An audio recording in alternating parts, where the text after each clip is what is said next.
Hi, welcome to the English Edge YouTube channel. This is Shankar. ఈరోజు AGT English model paper 4 చూద్దాము. First one, choose the most precise synonym for belligerent. ఈ belligerent అనే వర్డ్కి synonym కనుక్కోవాల్సి ఉంటుంది. Belligerent అంటే basically భీతావహమైన, లేదంటే ప్రమాదకరమైన, లేదా యుద్ధం ఉండే సమయాల్లో ఉండేటటువంటి సిచ్యువేషన్ని డిస్క్రైబ్ చేయడానికి వాడతారు. ఇక్కడ ఉన్న వాటిలో పీస్ఫుల్ అంటే శాంతియుతమైన, అగ్రియబుల్ అంటే ఒప్పుకోదగిన, ప్యాసివ్ అంటే ఏకాంతంగా ఉండడం, ఏమీ చేయకుండా ఉండడం అని. సో హాస్టైల్ అంటే ప్రమాదకరమైన అని అర్థం. So answer is C. Next, identify the parts of speech of the underlined word. Parts of స్పీచ్ని కనుక్కోవాల్సి ఉంటుంది. He spoke to her in condescending tone. ఈ అండర్లైన్ చేసిన వర్డ్కి కండెసెండింగ్ టోన్ అనే దానికి పార్ట్స్ ఆఫ్ స్పీచ్ కనుక్కోవాల్సి ఉంటుంది. ఇందులో బాగా గమనించినట్లయితే he spoke to her in a condescending టోన్లో ఈ టోన్ అంటే మాట, లేదంటే మాట్లాడిన విధానం అని అర్థం అనమాట. దీన్ని నౌన్, ఇది ఒక నౌన్ అనమాట. సో ఈ మాట ఎలా ఉంది అని అంటే కండెసెండింగ్ అంటే ప్రేమపూర్వకంగా లేదా దయతో ఇలా మాట్లాడారు అని అనమాట. సో ఈ టోన్ అనే వర్డ్ని ఇది డిస్క్రైబ్ చేస్తుంది కాబట్టి ఇది ఏమవుతుందంటే యాడ్జెక్టివ్ అవుతుంది. టోటల్ ఈ సెంటెన్స్ యొక్క మీనింగ్ ఏంటంటే అతడు ఆమెతో చాలా దయతో లేదా వినయంతో మాట్లాడాడు అని అర్థం అనమాట. సో ఈ దయ, వినయం లేదా అనే దానికి కండెసెండింగ్ అనేది మీనింగ్ అనమాట. సో దానికి మీనింగ్ అది. So answer in adjective. Next, which of the following can a learner derive from A corpus based dictionary that is not typically emphasised in standard dictionaries. కింది వాటిలో కార్పస్ బేస్డ్ డిక్షనరీలో ఉండేటటువంటిది సాధారణ డిక్షనరీలో లేనటువంటిది ఏంటి అంటే, సాధారణ డిక్షనరీలో ఫొనెటిక్ సింబల్స్ ఉంటాయి, అంటే ఒక వర్డ్ని ఎలా పలకాలనే సింబల్స్ ఇందులో ఉంటాయి. కార్పస్ బేస్డ్ డిక్షనరీలో ప్రత్యేకంగా ఉండేది ఏది? సో ఇది ప్రత్యేకమైనది ఏం కాదు, సాధారణ డిక్షనరీలోనే ఉంటుంది. నెక్స్ట్, వర్డ్ ఆరిజిన్, దీన్నే ఎటిమాలజీ అని కూడా అంటారు. సో ఎటిమాలజీ అనేది వర్డ్ ఆరిజిన్, దానికి సంబంధించి డిస్కస్ చేస్తుంది. వర్డ్ పుట్టుక, పదం యొక్క పుట్టుకని వర్డ్ ఆరిజిన్ డిస్కస్ చేసింది, నార్మల్ డిక్షనరీలో ఉంటుంది. Spelling variants, for example spelling variants అంటే స్పెల్లింగ్స్లో మార్పు. యుఎస్, యూకే రెండు ఇంగ్లీష్లు ఉన్నాయి మనకు తెలిసినటువంటివి, ఇంకా వేరేటివి కూడా ఉన్నాయి. ఫర్ ఎగ్జాంపుల్ యూఎస్ఏలో కలర్ COLOR అంటాము, యూకేలో COLOUR అంటాం. ఇలాంటి వాటిని డిస్కస్ చేసేది స్పెల్లింగ్ వేరియంట్స్. ఇది కూడా సాధారణ డిక్షనరీలో ఉంటుంది.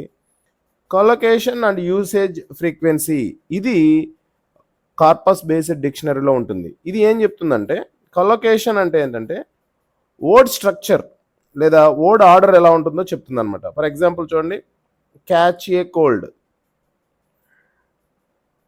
ఫ్యామిలీ మెంబర్, ఈ వర్డ్స్ని చూడండి, ఇవి జనరల్గా గ్రామర్ పరంగా ఇక్కడ ఇది వర్బు, ఇది నౌన్, అలాగే ఈ రెండు నౌన్సే ఫ్యామిలీ మెంబర్ అనేటివి.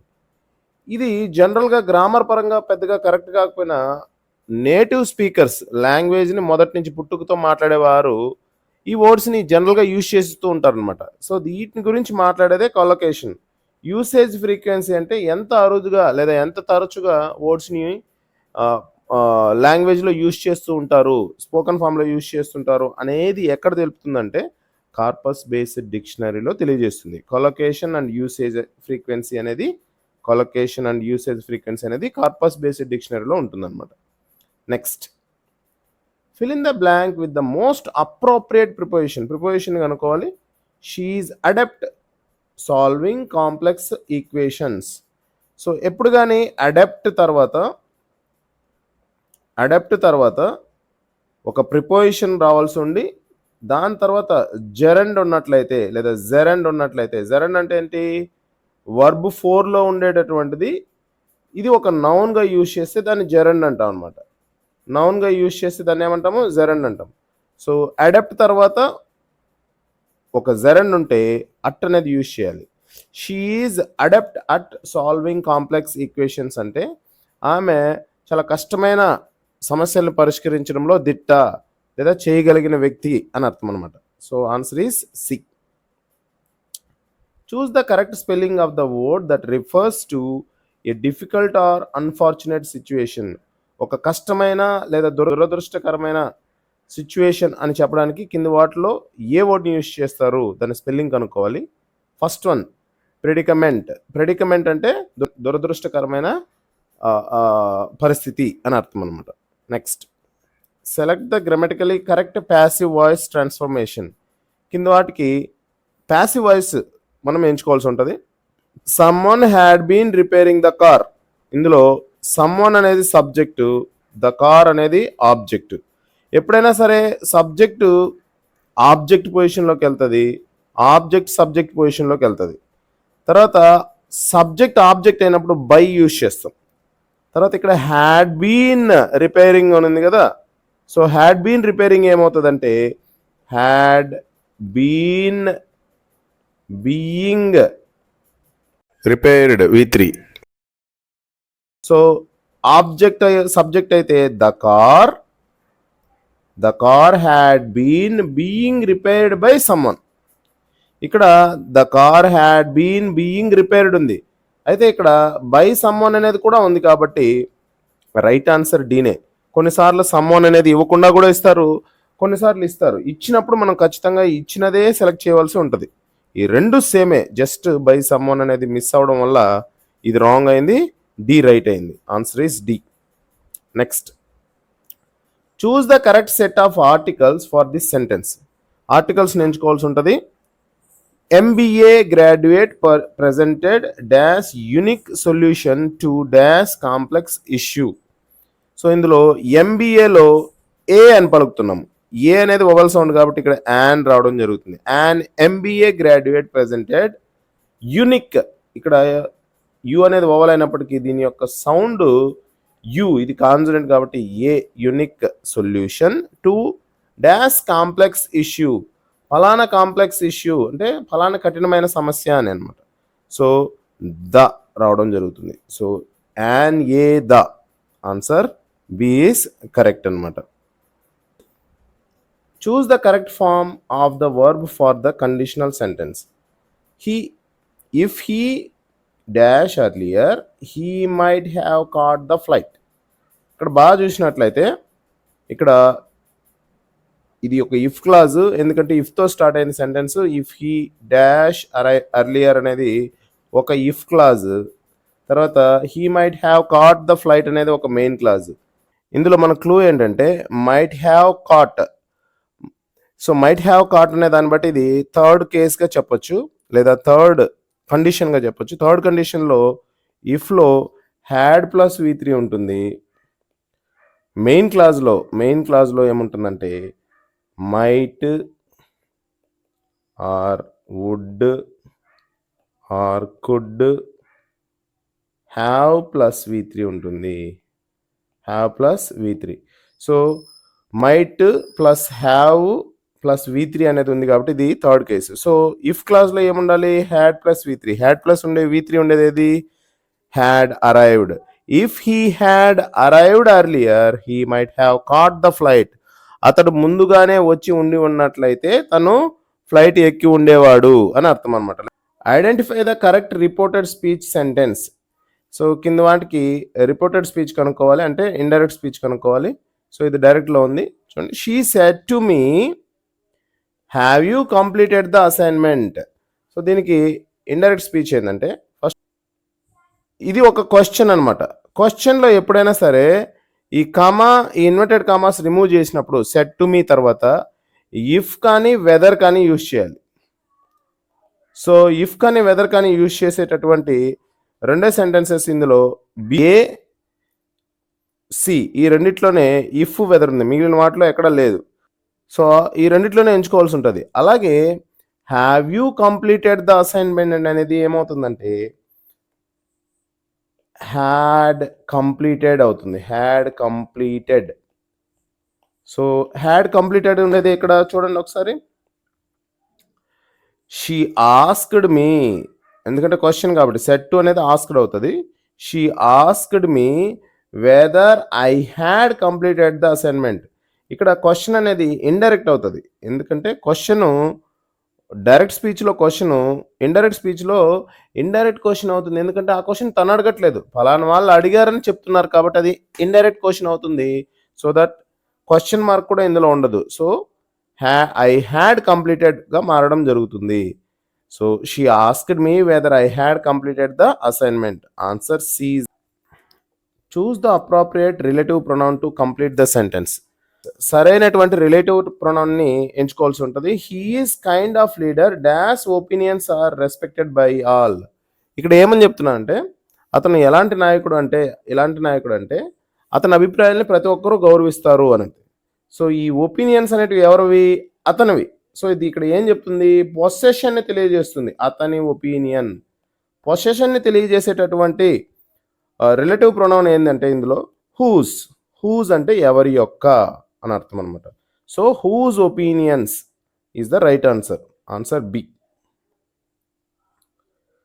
నెక్స్ట్ ఇంగ్లీష్ పెడగాగి చూద్దాము. Which of the following best exemplifies multi modal learning in language classroom. Language class రూమ్లో, భాషా క్లాస్ రూమ్లో మల్టీ మోడల్ లెర్నింగ్ అంటే వివిధ రకాలైనటువంటి లెర్నింగ్స్ని ఎంకరేజ్ చేసేది ఏది అని. రీడింగ్ సైలెంట్లీ అనేది ఒక రీడింగ్ని మాత్రమే డెవలప్ చేస్తుంది. లిజనింగ్ టు చూడండి, లిజనింగ్ టు ఆడియో క్లిప్స్ ఉండడం వల్ల జస్ట్ లిజనింగ్ ఒక్కటే డెవలప్ అవుతుంది. కాపీయింగ్ నోట్స్ ఫ్రమ్ బోర్డ్, ఇది రైటింగ్ని మాత్రమే డెవలప్ చేస్తుంది, కాపీ చేయడం అనేది.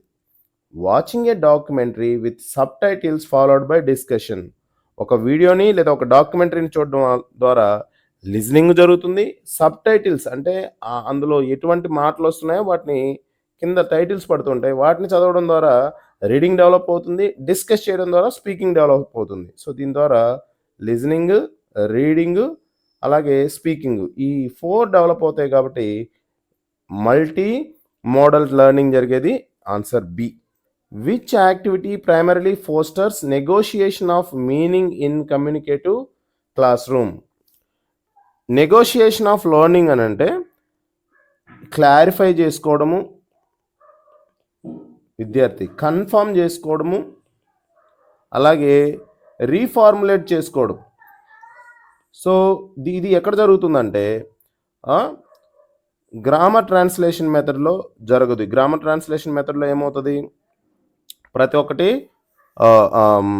మదర్ టంగ్లోకి మార్చడం జరుగుతుంది, ఇందులో జరగదు. క్లోజ్ టెస్ట్ ఇందులోనూ జరగదు. Next problem solving in prayers, జట్టుగా ఏర్పడి విద్యార్థులు తమ సమస్యలని వాళ్ళే పరిష్కారం వెతుకుతూ క్లారిఫై చేసుకుంటూ ఇది కరెక్టా కాదా నేర్చుకుంటూ రీఫార్ములేట్ చేసుకుంటూ తనకు సరైన విధంగా వాటిని అమర్చుకుంటూ నేర్చుకోవడమే ప్రాబ్లమ్ సాల్వింగ్ ఇన్ పెయిర్స్లో జరుగుతుంది. కాబట్టి ఆన్సర్ సి. లిజనింగ్ కాంప్రహెన్షన్ అంటే ఏదైనా ఒక ఆడియోని విని దానికి సంబంధించి అర్థం చేసుకోవడం, అవగాహన చేసుకోవడం లిజనింగ్ కాంప్రహెన్షన్ అంటాము. సో రైట్ ఆన్సర్ అనేది C. The purpose of scaffolding in language instruction is to. Scaffolding అనేది లాంగ్వేజ్లో ఎందుకు యూజ్ చేస్తారు? ఇది డైరెక్ట్ బిట్. ఇది స్కాఫోల్డింగ్ అనేది విద్యార్థి నేర్చుకోవడంలో లేదా సొంతంగా నేర్చుకోవడంలో ఇబ్బందులు పడుతూ ఉన్నట్టంటే చిన్నపాటి సహాయాన్ని అందించడాన్ని స్కాఫోల్డింగ్ అంటాం, especially teacher. So offer temporary support to facilitate independent learning, విద్యార్థి సొంతంగా నేర్చుకోవడానికి టీచరు హెల్ప్ చేయడాన్ని లేదా కొద్దిపాటి హెల్ప్ చేయడాన్ని స్కాఫోల్డింగ్ అంటారు. So answer is C. Next, which of the following best represents a higher order receptive skills. So కింది వాటిలో అత్యున్నత శ్రేణి రిసెప్టివ్ స్కిల్ అంటే నాలెడ్జ్ని గ్రహించడం అనమాట. ఇందులో ఏదంటే critical evaluation of arguments in text. So ఇందులో ఏం జరుగుతుందంటే ఒక టెక్స్ట్ని ఎవాల్యుయేట్ చేయడం అంటే అది ఎంతవరకు కరెక్టు, తర్వాత దాన్ని అనలైజ్ చేయడము, తర్వాత ఆ టెక్స్ట్కి సంబంధించి తన ఓన్ ఒపీనియన్స్ని ఏర్పాటు చేసుకోవడం అనేది D is the right answer. ఇందులో ఏం జరుగుతుందంటే critical evaluation of arguments in a text అంటే ఎవాల్యుయేషన్ జరుగుతుంది, అంటే అది ఎంతవరకు కరెక్టు రాంగ్ అనేది జడ్జ్ చేస్తారా, అనలైజ్ చేయడం జరుగుతుంది తప్పొప్పుల్ని. ఇవన్నీ జరిగేది critical evaluation of arguments in a text కిందకు వస్తుంది కాబట్టి answer D. Which activity promotes integrated skills development? So integrated skills అంటే మల్టిపుల్ స్కిల్స్ని డెవలప్ చేసేది ఏది కింది వాటిలో అంటే డిక్టేషన్ ప్రాక్టీస్. డిక్టేషన్ ప్రాక్టీస్ అంటే వర్డ్స్ చెప్తూ ఉంటే వాటిని రాయడం. ఇందులో ఏముండదు, ఓన్లీ లిజనింగ్, రైటింగ్ ఉంటుంది. Multiple choice grammar quiz. Grammar క్విజ్లో ఏముంటుంది? రీడింగ్, రైటింగే ఉంటుంది. Next underlining passive verbs in a text. So ఇందులో ఏముంటుంది? రైటింగ్ మాత్రమే ఉంటుంది లేదా రీడింగ్ ఉంటుంది అంతే. Writing a story after a group discussion. చూడండి, writing a story after group discussion. Group డిస్కషన్లో ఏమేమి జరుగుతుంది? ఫస్ట్ లిజనింగ్ జరుగుతుంది. డిస్కస్ చేస్తున్నప్పుడు ఎదుటి వ్యక్తి మాట్లాడుతున్నప్పుడు వింటాము, తర్వాత మనము మాట్లాడతాం, స్పీకింగ్ డెవలప్ అవుతుంది. అలాగే స్టోరీని రాస్తాం కదా, రైటింగ్ కూడా డెవలప్ అవుతుంది. సో 3 స్కిల్స్ ఇందులో డెవలప్ అవుతాయి కాబట్టి C is the right answer. Next of the following best supports a constructivist approach to language learning. Constructivist approach అంటే ఏంటంటే ఇది చైల్డ్ సెంటర్డ్ అనమాట. విద్యార్థి ఇంటరాక్ట్ అవ్వడం ద్వారా నేర్చుకోవడం అనమాట. దానికి సంబంధించి కింది వాటిలో ఏది? మెమరైజింగ్ గ్రామర్ రూల్స్ని గుర్తుపెట్టుకోవడం. ఇది చైల్డ్ సెంటర్డ్ కాదు. ఇది టీచర్ లెడ్ లెక్చర్స్ ఇవ్వడం, ఇది కూడా కాదు. Next learning through discovery and collaboration. విద్యార్థి తనంతట తాను అన్వేషిస్తూ నేర్చుకోవడం. డిస్కవరీ అంటే వెతుకుతూ ప్రయత్నం చేస్తూ నేర్చుకోవడం. కొలాబరేషన్ టీచర్ టు స్టూడెంట్ కానీ లేదా స్టూడెంట్ టు స్టూడెంట్ కానీ విద్యార్థులు మాట్లాడడం ద్వారా లేదంటే జ్ఞానాన్ని పంచుకోవడం ద్వారా నేర్చుకోవడం. So answer is C. Repetition drills, పదే ఒకటే దాన్ని చెప్పడానే రిపిటేషన్ డ్రిల్స్ అంటాము, ఇది కూడా కాదు. Which method focuses on meaningful communication rather than structure and form. అర్థవంతమైనటువంటి కమ్యూనికేషన్ని ఏది డెవలప్ చేస్తుంది? స్ట్రక్చర్ అండ్ ఫామ్ అంటే ఇది రూల్స్ని నేర్చుకొని వాటిని ఉపయోగించడం అనమాట. సో మీనింగ్ఫుల్ కమ్యూనికేషన్ అనేది కింది వాటిలో ఏది సపోర్ట్ చేస్తుంది? Grammar translation method. Targeted language లేదా ఇంగ్లీష్ నుంచి తెలుగులోకి ట్రాన్స్లేట్ చేయడాన్ని ఎంకరేజ్ చేస్తుంది. ఆడియో లింగ్వల్ మెథడ్, పదే గ్రామర్ని వినడం ద్వారా లేదా స్ట్రక్చర్స్ని వినడం ద్వారా దాన్ని రాయడము లేదంటే చెప్పడాన్ని ఆడియో లింగ్వల్ మెథడ్ అంటారు. ఇది కూడా మీనింగ్ఫుల్ వే కాదు. నెక్స్ట్ కమ్యూనికేటివ్ లాంగ్వేజ్ టీచింగ్ అంటే ఇంటరాక్ట్ అవ్వడము, మాట్లాడడం ద్వారా లాంగ్వేజ్ నేర్చుకోవడం అనేది రైట్ ఆన్సర్. ఇది మీనింగ్ఫుల్ వే. ఎందుకంటే లాంగ్వేజ్ అనేది బేసికలీ దాని యొక్క పర్పస్ ఏంటంటే కమ్యూనికేట్ చేయడం, మాట్లాడడము, వినడం. కాబట్టి right answer C. Structural approach కూడా కాదు. Next schema activation occurs during. Schema activation అనేది ఎప్పుడు జరుగుతుంది? స్కీమా అంటే విద్యార్థుల్లో ఉన్నటువంటి పూర్వజ్ఞానాన్ని స్కీమా అంటాం. సో కింది వాటిలో ఏది సపోర్ట్ చేస్తుందంటే పోస్ట్ రీడింగ్ అనాలిసిస్. లెసన్ చదవడం అయిపోయిన తర్వాత చేసే అనాలిసిస్, ఇది కాదు, ఇందులో జరగదు పోస్ట్ రీడింగ్లో. వొకాబులరీ డ్రిల్లింగ్, పదాలను పదే పలికించడం కాదు. ప్రీ రీడింగ్ డిస్కషన్ అనేది ఏంటంటే ఒక రీడింగ్ చేయడానికి ముందు పూర్వజ్ఞానాన్ని తట్టి లేపడానికి లేదా విద్యార్థుల్లో యాక్టివ్నెస్ని పెంపొందించడానికి చేసేటటువంటి యాక్టివిటీనే ప్రీ రీడింగ్ యాక్టివిటీ లేదా ప్రీ రీడింగ్ డిస్కషన్ అంటాము. సో ఇది ఏం చేస్తుంది? పూర్వజ్ఞానాన్ని లేదా స్కీమాని యాక్టివేట్ చేస్తుంది. కాబట్టి C is the right answer. Listening test అనేది కూడా కాదు. Next which of the following is not an example of authentic material. Authentic material అంటే రియల్ లైఫ్లో మనం వేరే పర్పస్ కోసం వాడేటటువంటి మెటీరియల్స్, వాటిని క్లాస్ రూమ్ టీచింగ్లో ఉపయోగించినట్లయితే వాటిని అథెంటిక్ మెటీరియల్ అంటాం. For example podcast episodes. Podcast అంటే ఆడియోస్ అనమాట. ఏదైనా ఒక టాపిక్ మీద ఒక పర్సన్ మాట్లాడుంటారు, దాన్ని పాడ్కాస్ట్ అంటారు. ఇది అథెంటిక్ మెటీరియలే. Next social media post, Instagram, ట్విట్టర్లో ఉండేటటువంటి పోస్టులు, ఇవి అథెంటిక్ మెటీరియలే. నెక్స్ట్ ఎగ్జామినేషన్ వర్క్ షీట్స్ అంటే విద్యార్థులు రాసినటువంటి పరీక్షల్లో రాసినటువంటి వర్క్ షీట్స్, ఇది అథెంటిక్ మెటీరియల్ కాదు, ఇది క్లాస్ రూమ్కి సంబంధించింది. సో మనకు అథెంటిక్ మెటీరియల్ కానిది కాబట్టి ఇదే right answer. Menu from a local restaurant. స్థానిక హోటల్లో ఉండేటటువంటి ఫుడ్ మెను. సో ఇది కూడా అథెంటిక్ మెటీరియల్. కాబట్టి అథెంటిక్ మెటీరియల్ కానిది ఎగ్జామినేషన్ వర్క్షీట్ అనమాట. Right answer C. In task based language teaching the teacher's primary role is to.